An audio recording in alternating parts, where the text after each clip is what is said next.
Welcome back. Joining us in the studio this morning, Mr. Tim Cohee, Senior Vice President of Kirkwood. Good morning, sir. Good morning. Good morning. Now, usually we're talking about all lighthearted things about skiing and passes, but there's some serious issues that we need to address about Kirkwood. And I think the first one I want to ask you is, what is the status of Caples Lake? Well, anybody who's driven out there knows that Caples is basically drained. There was a dam repair issue that required them to drain the entire lake. And the significance of that, of course, is not only is the beauty of the lake itself, but also that's our snowmaking water supply. So there's been a few issues about whether or not we're going to have water to make snow. The good news is we don't need a lot of water to make snow. It's a big lake. We draw very, very small amounts of water from the lake. And the dam repair was finished on time, amazingly, fantastic job. And therefore, it was finished about 2 weeks ago. And so they had, because of the rain and some of the snow, it's been able to fill back up naturally. So we have many, many times more water than we've ever used in the 15 years we've been permitted. So we're actually in good shape on water right now. Oh, that's good to hear. Yeah. I like it. Now, what's the latest update on Kirkwood's power issue? I know you had some issues last year. Right. We had, this will be my 16th year in Kirkwood, and we run, as most people know, we run our own power system. We're kind of an island out there. We only are 35 miles from the lake, but we have our own power system. We run our own community, and virtually own and operate everything. And last year was one of those unlucky years. We had things happen that haven't happened, and all the time I've been there, in fact, have not happened often in the last 35 years of the resort's operation.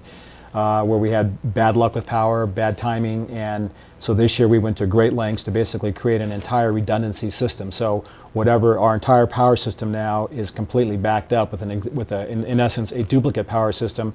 We've been able to isolate our lifts, separate from our housing community. So any issues that we've had in the past, the odds of anything happening again are very, very low. Every power, whether you're on public power or private power, there's always going to be issues.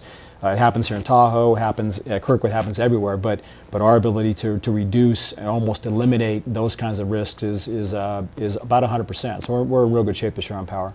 I want to get snowed in at Kirkwood. It's fun getting snowed in, but it's nice to have power when you get snowed in. Exactly, so you can get up there on the lifts. Now, can you give me an update on your renewable energy?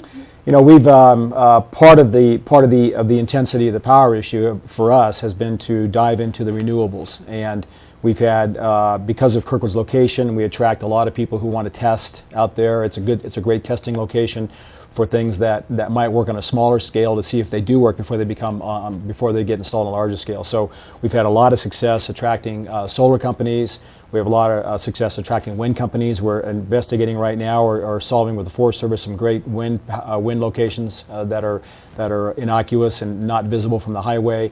And then finally, we've got these new propane-powered microturbines that we're looking at as well. So our goal for '09, which I think we're going to meet for the '09-'10 season, we're hoping about 20% of our power will be renewable power, which for us is a huge deal. So and of course, we've had a lot of publicity on this, so everybody's talking about it, and we hope to be a leader in that business over the next several years. You've already gotten rave reviews for your environmental energy already. Right. So that's pretty much your updates. Is there more to update on that? Well, the last thing that we should talk about is because it was very public last year, is the environmental community hammered us pretty good. We were on the front page of the Chronicle last year with a very poor grade from one of the major environmental watchdog groups, and that was a bit unfair at the time, but it definitely got our attention, and so we went back and more than anything else communicated all the things that we do because we've had a great track record for years. We're a developing resort. We have our own power system. We run on diesel,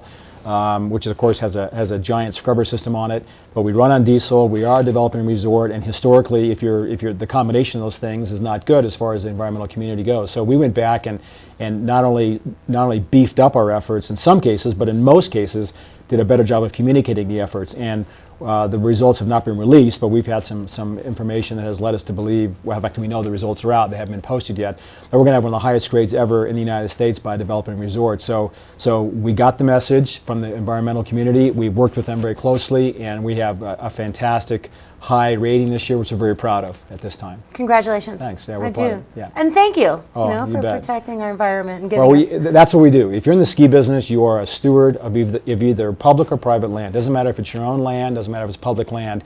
Either way, you are a steward, because when you drive into Kirkwood, and most people drive in, they don't know where private land starts or where public land starts. They just see one big giant place, and so it's our responsibility, whether it's our land, our public land, to protect that environment. And we're pretty proud of this, because not many people get this kind of rating that we're going to get here in a few weeks. We're pretty happy about that.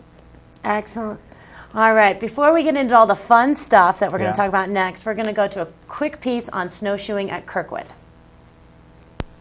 Here at Kirkwood, you can come snowshoeing or even take guided snowshoe hikes. We have 80 kilometers of machine-groomed trails. Our trails are about 16 feet wide, so we have a lane for ski skating, regular skiing, and snowshoeing. So people are welcome to do all those different activities on our trails. They vary. We have a huge meadow where we have over 10 kilometers of flat trails, and then back behind us there's lots and lots of miles of hilly type terrain. Beautiful views and challenging conditions.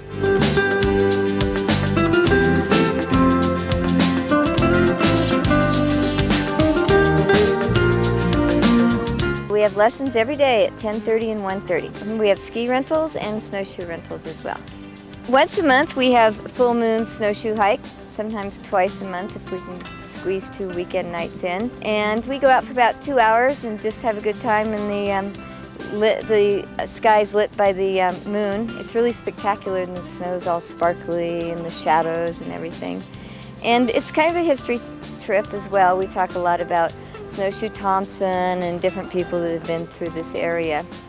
Then our other one is called the Snowshoe Shuffle, and that's an all-day snowshoe hike. Usually start around 10 or so in the morning, have lunch, get back here around 3. I like it because I like the exercise benefits to it, but also it's just an incredibly great way to move travel in the winter environment. You know, most people don't get out in the snow and enjoy it, and here they can. And it's safe. People like to come in our trails because they're loops. We patrol them at night, you know, so it's a great, safe environment for people. When you get out in our trails, you really have the feeling of being in the backcountry with all the advantages of having a groomed trail. Kirkwood truly offers a wide variety of activities. Come try the snowshoeing. For RSN, I'm Brandy Ledbetter. It's just so beautiful out there. Let's talk about the fun stuff going on over at Kirkwood. Passes are on sale. New parks are all built. Brand new park in Chair 5, new park in Chair 7, progression parks. We've got new expedition programs. It's, you know, everything's actually local regional resorts do well in these economies. So if we get snow, we're gonna do pretty well this year. Yes, and then touch on Sierra Nevada College and the Sky Tavern program. Right, I've been involved with Sierra Nevada for years. I run we have the only ski business degree in the United States, 4-year degree, and we've taken on a role to help promote Sky Tavern, which is a local ski area right there on Mount Rose Highway. They teach 3,000 kids a year how to ski and ride, $125 for 10 weekends. This is their 61st year. It's a great program, so we're really helping them out over at Sky Tavern. You can go to the website skytavern.com and get more information. All right. Say that website one more time. Skytavern.com. Thank you very much, sir. sir. You bet. Thanks for having me. All right. We're going to take a quick break. We'll be back with another half an hour of the Tahoe Today Show. With population and industry growth comes a great